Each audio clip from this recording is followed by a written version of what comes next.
Have you ever noticed that the sheer terror of waiting for a difficult conversation or a medical result is actually more physically and mentally exhausting than the event itself once it finally arrives? Our modern brains are essentially sophisticated prediction machines that are constantly simulating every possible version of the future. Yet this incredible biological gift often becomes a curse when we realize that the shadow of a future anxiety carries more weight than the actual challenge we are facing in the present moment. If you want to understand why your mind is so efficient at amplifying hypothetical risks and how to reclaim your peace of mind from the crushing weight of the unknown, you must explore the hidden calculus that governs your internal reality. Here are 10 essential facts and insights regarding why future fears often outweigh our present realities. First, the amygdala, which is the emotional center of your brain, reacts significantly more intensely to an uncertain threat than to a certain negative outcome because it does not know how to allocate your biological resources to fight a mystery. Second, our prefrontal cortex is capable of running thousands of worst-case scenario simulations per minute,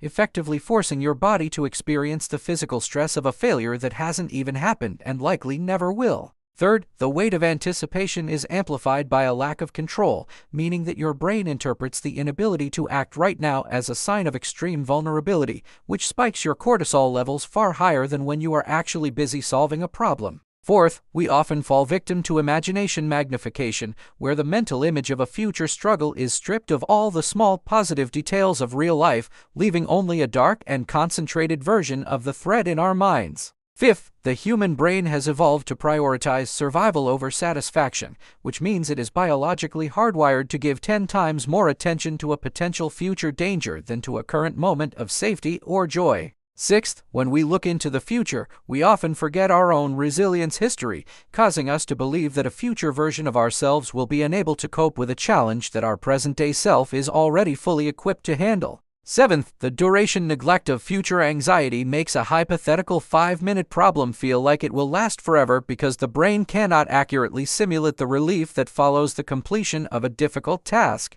Eighth, modern digital connectivity keeps us in a state of hyper-anticipation, where we are constantly waiting for the next notification or news cycle, preventing our nervous system from ever fully returning to a state of present-moment rest. Ninth, the mental energy spent on anticipating a future fear actually reduces your cognitive bandwidth, making the challenges you are facing right now feel even heavier and more difficult than they truly are. 10th, by consciously recognizing that your brain is just an overprotective survival machine, you can begin to distance yourself from your thoughts and realize that a feeling of fear is not a factual prediction of a future disaster. Now that you have seen the hidden mechanisms that make the future feel so heavy, which of these 10 psychological facts do you think describes your own daily anxiety the best? While all of these insights are vital for understanding the human condition, the best choice for anyone looking to reclaim their life today is number 10, recognizing your brain as an overprotective survival machine. This is the best choice because once you stop treating every anxious thought as a truth and start treating it as faulty biological software, you gain the power to ignore the weight of anticipation and focus your energy on the reality of the present. If you are ready to stop living in the shadow of what if and start mastering the incredible power of your own mind, make sure to hit the subscribe button right now so you never miss another deep dive into the secrets of well-being.